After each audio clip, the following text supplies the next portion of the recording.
que entenderlo claramente.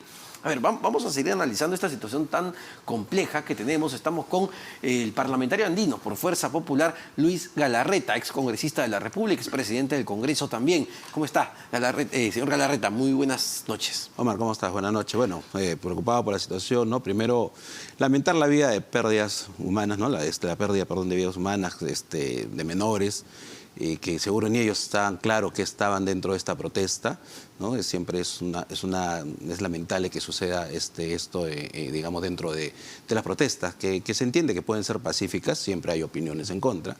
Pero dicho eso y dejando de lado eso, escuchaba hace un rato al general, yo creo que estamos bajo ataque, es clarísimo, ¿no? Es decir, aquí hay algo planificado, esto no es algo que... Hay mucha gente con mucha frustración, por responsabilidad, por supuesto, de gobiernos que los últimos 20 años han tenido abandonados a varias regiones del país, donde, claro, tú le hablas de crecimiento económico, allá no llegan, no lo entienden, por responsabilidad del Estado, ¿no? Y aparte sería importante, yo insisto con esto, hacer la diferencia, porque sí creo que hay una diferencia entre personas que se sienten frustradas, molestas además, porque votaron por una opción que era Pedro Castillo. Hoy Pedro Castillo, por su propia culpa, porque se eliminó de alguna manera. Ha cometido delitos. Exacto, ha cometido delitos, está detenido y tiene que responder a la justicia. Pero puede haber un nivel de frustración en estas personas que los lleve a salir a manifestarse.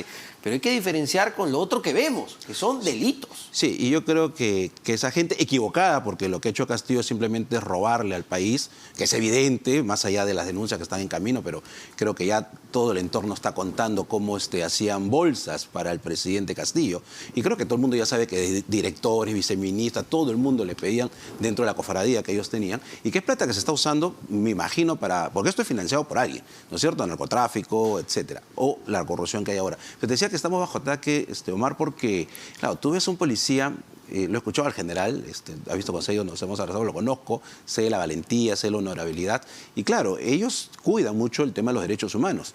Pero después, Omar, esto viene de mucho antes, cuando empezamos a perseguir a nuestras Fuerzas Armadas y a nuestra policía por hechos obviamente no claros, ¿no? Porque si hay un hecho claro de un uso, de un abuso de las fuerzas, eso es evidente que eso es castigado. Pero acá tú tienes incluso hasta el día de hoy hasta marinos, ancianos, que tienen que ir una vez al juzgado a firmar. Entonces hemos ido cediendo y cediendo y cediendo. Y ahora lo que tenemos ahora, lamentablemente, es una situación sincronizada. Toma de aeropuerto, ¿no es cierto? Quema de comisaría. Eso no es gratuito. Y obviamente hay gente que la pongo a un costado, que está molesta, que está reclamando cosas, pero que desgraciadamente los están usando, y hay Sendero, Movadef está metido, y algo que yo, además como parlamentario andino, he hablado ya con el vicepresidente del Parlamento andino, es inaceptable la intromisión del presidente mexicano, inaceptable el comunicado de 4 presidentes, que lo vamos a hacer notar cuando tengamos sesión, porque... Están avalando de alguna manera, solo para contextualizar, no solo es el presidente mexicano Andrés Manuel López Obrador, sino también está Gustavo Petro. Sí, no me sorprende Petro, ¿no? El presidente argentino, me parece, y me falta uno. Y el de Bolivia. De Bolivia. O sea, que no me sorprende, pero esto te demuestra dónde está el prófugo Silva en Venezuela, ¿no? Entonces, aquí no solamente es un tema ya de Movadef y lo remanente del Sendero, que les empezamos pues a varios de los que dejaron libre en algún momento, porque retrocedió el Estado en su defensa. Una cosa, repito, era sancionar cualquier abuso a la sociedad civil, y otra cosa era relajarse en lo que hicimos a partir del 2001 para adelante, y entonces los tienes a varios de ellos en la calle, abiertamente, que supuestamente ya se habían reivindicado, ¿no? Y obviamente para mí no hay ningún terrorista que se pueda reivindicar. Y tienes a gobiernos de afuera, que es el Foro Sao Paulo, o día el famoso Puebla, metidos en esto, donde tienes plata, donde tienes un complot, y donde esto no viene organizado así nomás. Entonces, claro, ya están pidiendo la liberación del delincuente, ya están pidiendo la salida de la presidenta Boluarte, y están pidiendo el cierre del Congreso. Y creo que te lo he dicho en tu programa, Omar. Lo que tenemos que respetar son las instituciones. Un Congreso no se cierra ni subsiste por antipatías o por simpatías. Hay congresos que han sido antipáticos, con justa razón han tenido la antipatía de la población, pero las normas democráticas no deberían avalar cierres inadecuados, inconstitucionales, porque después nos damos cuenta que la institucionalidad se va perdiendo en el camino. Sí, claro, ¿no? pero dada la situación de crisis, la presidenta Dina Boluarte lo que ha propuesto es, bueno, listo, entiende la molestia, dice adelanto de elecciones, Total. pero un adelanto de elecciones, digamos, respetando plazos dentro de lo razonable, abril del 2024. Sí. ¿Es la propuesta adecuada? Sí. Bueno, nosotros, cuando yo te digo no se cierra por antipatías, es para hablarte del marco institucional.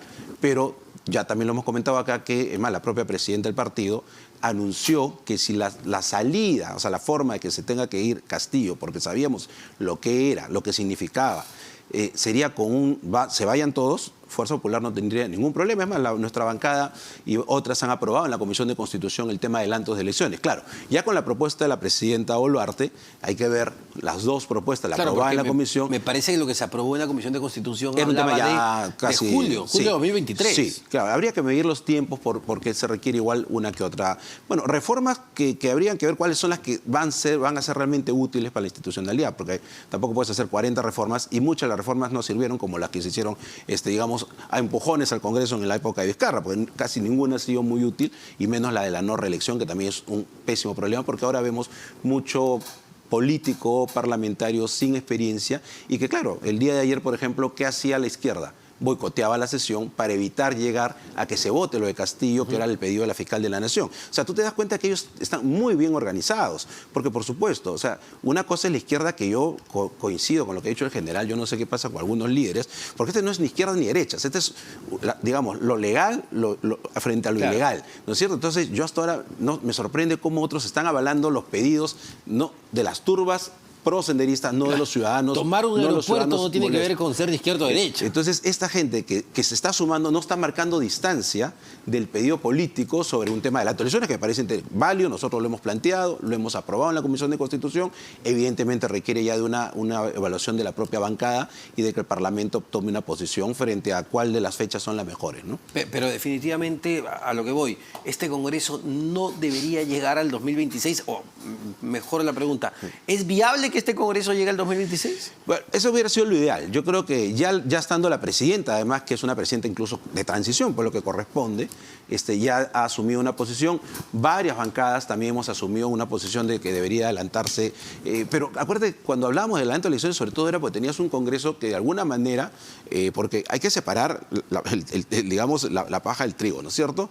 Hay parlamentarios comprados por Castillo que al final tuvieron que votar por su vacancia, claro, porque les estaba cerrando el Congreso, porque si no, no iban a votar, ¿no es cierto? Pero hay otros que han venido de un comienzo sí planteando esta posición. Entonces, nosotros decíamos, necesitamos un Congreso que pueda estar a la altura de este Ejecutivo, que ya veníamos, Omar, diciéndolo, y claro, no es que uno diga, se lo dijimos, pero perdona, el primer gabinete tenía varios filoterroristas, perdóname, y no nos espantábamos, o sea, veíamos como que no pasaba nada, hasta que nos ha reventado en la cara esta situación. Solo para cerrar, sí. Lucho, Keiko Fujimori, en un eventual adelanto de elecciones, no sabemos la fecha todavía, ¿seguirá siendo candidata? Bueno, nuestra lideresa ha manifestado más públicamente una posición en el caso de que hubiera elecciones adelantadas, ¿no es cierto? Porque en ese momento no se sabía si iba a haber... Es más, hasta ahora, yo no sé si el Congreso debería aprobar el proyecto de la presidenta Boluarte, no sé si lo apruebe o no. Yo creo que va a ser difícil que no lo haga, pero en fin. Pero nosotros todavía tenemos pendiente, falta todavía bastante para ese momento, para que la Comisión Política pueda tomar una decisión. Yo sé que ella tiene una posición, nosotros tenemos otra posición de un pedido, pero ella ha sido muy clara en su posición. Así que vamos, me imagino, en ese momento a conversar. Que es que ella no será más candidata. Esa es la posición que ella lo ha planteado, ¿no es cierto? Que yo creo que los militantes y los dirigentes del partido tenemos una posición distinta, ¿no? Pero finalmente eso se verá dentro de las instancias del partido, ¿no? Muchísimas gracias, Luis Galarreta, parlamentario andino de Fuerza Popular, expresidente del Congreso de la República.